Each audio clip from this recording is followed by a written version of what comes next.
Hello, it's September 20th, 2016, and we're back. John is in New York. You sounded a little bit animated today on Fast Money. What was going on there? Well, we were listening to the Senate, of course, take apart Mr. Stump, the CEO of Wells Fargo. And in many cases, he deserved to be. I thought he was well prepared, Andrew, except that I don't think he was well prepared to answer when they inevitably asked him about his compensation and other executives' compensation. I think he should have been better prepared to answer that actually, question. I thought it was kind of refreshing when he says, yeah, I make $12 million a year. Like, he didn't even try and hide it. Like, that was like right out. I thought that was kind of cool. But he should have known better that Elizabeth Warren was going to be, you know. Oh, he knew, but he wanted to take his lumps, too. Because you can't fight him. And I don't think he should have. But what I think he could have done is said, you're right. It does appear with the evidence we've got that, when I say the buck stops here, the buck stops at the head of each division of our bank and with me. And since we know this is something that should not have been done, each of us should suffer some of the consequences. That's up to the compensation committee. And then when she pushes him on it, then he should say, and I would support, a significant reduction for all of us based on what happened. But aside from the Kabuki show, which, of course, everybody likes to focus on, you, and I know this because we talked about this last week. I even talked about it when Pete called the office. I said there might be a little bit more pain for Wells Fargo, but there could be a trade here. You got all like lit up when Stephanie Link said, "Well, I don't, when'd you buy it?" And you're like, "Yeah, this was a previous bank. Remember, you were out at Salt." Oh yeah, that was the JP one. Yeah.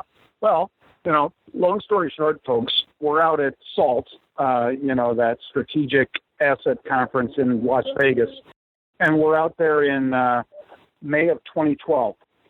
After hours, Jamie Dimon and JP Morgan declare the huge write-down that they're going to have to take. They don't even know how big it's going to be in total, but they say we're budgeting at least X billions of dollars for the loss we're going to take of this write-down. Stock was already falling from 44 a couple weeks earlier into, the high 30s, and then collapsed in the after hours to 31 and change, where I bought it. And I ended up calling into CNBC, because I was a Fast Money 5 o'clock show contributor. Well, they were I went there. They were out there, though.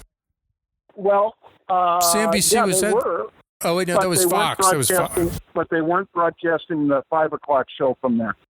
So what I did, Andrew, was I called into the show, and we were actually out at the Cabana enjoying ourselves when this news broke. I called the show, and I said, hey, I've just bought the stock. And they said, you want to go on air with it? And I said, sure. So I went on air. You can look it up in 2012, May, I believe it was 11th, 2012. Told the world I bought the stock and never went lower than that. That was the blood in the streets incident. And I think we got a pretty significant blood in the streets incident with Wells Fargo. Does it keep going? I don't know, but I'll take it. Yeah, let's see where Wells Fargo is right now at WFC. Sorry, and I'm just doing a visual out here at a private jet terminal for what I've got in my bag. Yes, sir. Are you flying private this week? Yep, flying back to Chicago right now for a dinner tonight. Wait, so that means you're in the office tomorrow? Nope, I'll be back out here tomorrow morning. Yeah. Hey, by the way, your Wells Fargo trip can pay. Wells Fargo can pay for your trip. It's up 82 cents now. It was like I was going to say 50. All of those puts are going to go out worthless, and I sold them, baby. Nice. I did a trade today. Yeah, it's a stock that I've actually gotten beat up on once or twice. And I've actually made money a few times, but I only like it because I go there all the time. Is Whole Foods, WFM. Oh. Yeah. We're both trading W stocks today. Yeah. I figured Thanksgiving's around the corner. Whole Foods. Yeah, there was there was some activity it's yesterday. Just off the 52-week low, too, Andrew. Mm-hmm. Figure I might be able to get $1 out of it. somebody bought the options in November, the November 29th. They got earnings coming out on November 2nd. So this is my little Thanksgiving play, but I'm not doing the options, as you know. I'm doing the stock. If I'm wrong, I get a nice little dividend. So we'll see. I can feel confident when I go and I pay those prices at Whole Foods that I'm getting hopefully get a dividend and, something back from that. Are you looking at this ARIA stock? Have you been trading it? Yeah, doing a little scalping in ARIA. ARIA, folks, take a look at this one today. Pull it up. This is one that, it's one of those pharma plays that's just in that sweet spot of, basically $2 billion to $3 billion. I'm not saying it gets bought out, but I am saying that there's activity in the stock and the options. And from the middle of Sep, let's say like the 9th or 10th of September, well, not quite the middle, I guess, first part of September, the stock was hovering basically right around $10. Now it's moved up to $12.82 today. It's up almost 6%. It's touched over 13 for a new 52-week high. I've traded out, but I'm looking to maybe get back in particular, if we get some good call accumulations. I would keep this one on your radar. You trading that on the plane? I hope so. I hope we got Wi-Fi on this one because I need it. I hate being up there without having the ability to trade. The GOGO. You're not the GOGO. The GOGO. Yeah. Although am I trading GOGO stock today? I've wanted to. It's freaking hovering right around the $12 mark. It's down a penny. But it just isn't giving me anything yet, so I'm just languishing rather than trading it. I know you trade differently than myself. I don't touch these things, especially the biotech stuff lately.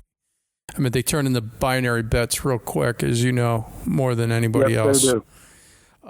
There's one that you did have I like is this Intel, this INTC. What are you seeing there?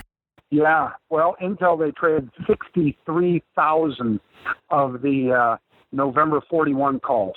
Now, that's a fair ways out of the money, though.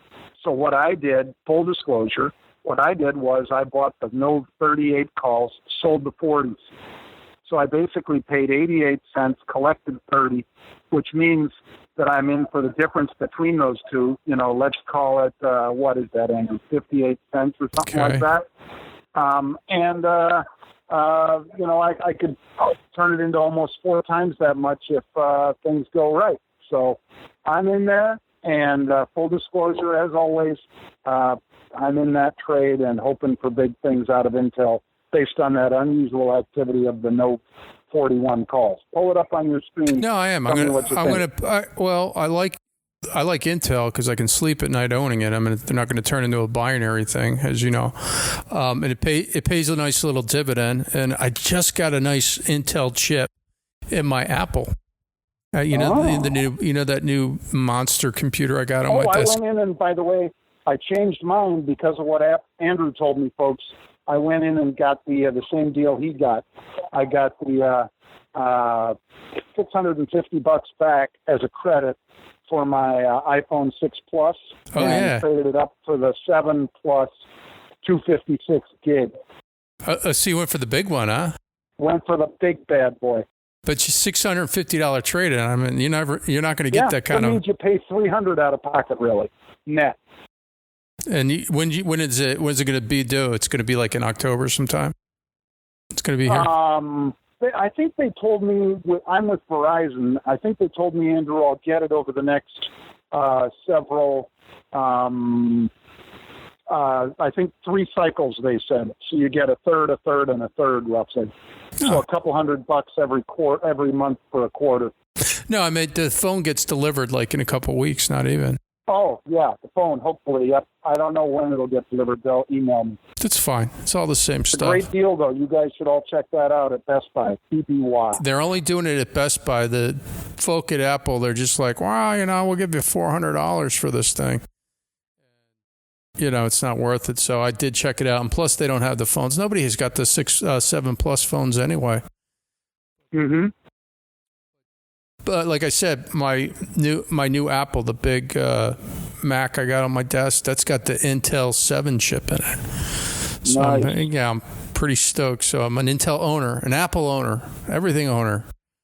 All right, so you're hopping on the plane. You're going to be flying to Chicago, then back. Does your wife know what you're doing? Yeah, I'm coming back, and I'm going to meet with a client when I get back, hopefully close a big deal, and go out and celebrate with some good red wine tonight, Andrew. All right, and then you're back in New York. I'll post up pictures on @JohnNigerian on Twitter. Yeah, we know how to find you. The dinner. All right. All right, man. We'll talk to you later. Hey, folks, check out the podcast. Tell your friends about it, and we'll see you soon.